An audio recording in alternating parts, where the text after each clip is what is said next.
heaven, West Virginia. But don't try and sell them what they won't believe. Scott, I read a piece that you just wrote, essentially saying this is Joe Biden doing what Joe Biden does. Yeah, well, I never imagined how quickly this would all unfold. The person they sold on the campaign, the nice old, moderate grandpa who just wanted to help everybody get along and compromise, is not what we got over the last year.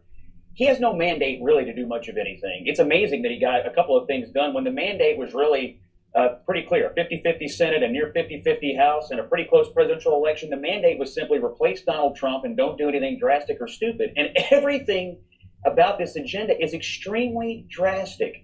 And he's been angrier than I think people expected. He's been more divisive. He's been more partisan. You look at the issues. We built 5 years of coverage on Trump out of Russia, COVID, and democracy. The president at his press conference invites Russia to invade the Ukraine. We got more deaths under Biden than Trump.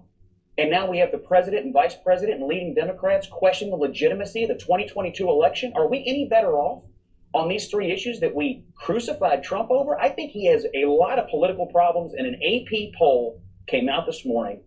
Only 28% of Americans want the sitting president to run for re-election, and fewer than half of Democrats. This is a disaster. Are they able to do, people talk about a reset.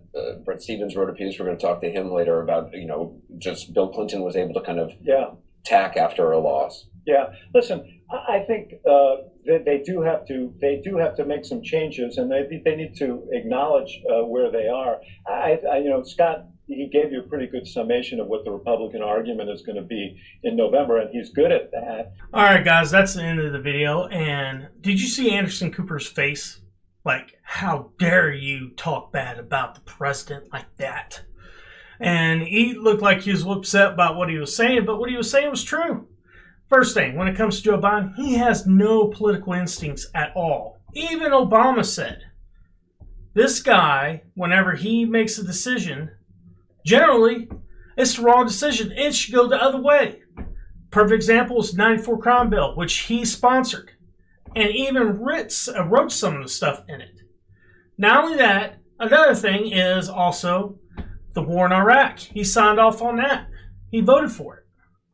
That's bad political instincts. Anyone that was in that situation in both of those time periods would have said no to both of those. But he's a neocon, so he decided we could go to Iraq. That's fine. It'll help our allies. We have business there, and pretty much oil. And when it came to the 94 crime bill, of course he's going to sign it. He's the one that sponsored it. And then when it comes to what's going on right now and whether or not he has a mandate, he's never had a mandate.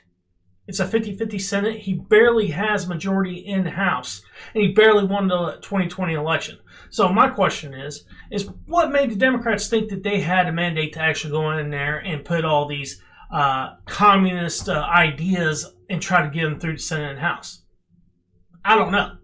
But they overplayed their hand, and now they're paying for it, and they're going to pay for it in 2022 when the Republicans sweep them out of office and take the Senate and the House, and in 2024 they take the presidency. But guys, that's my opinion.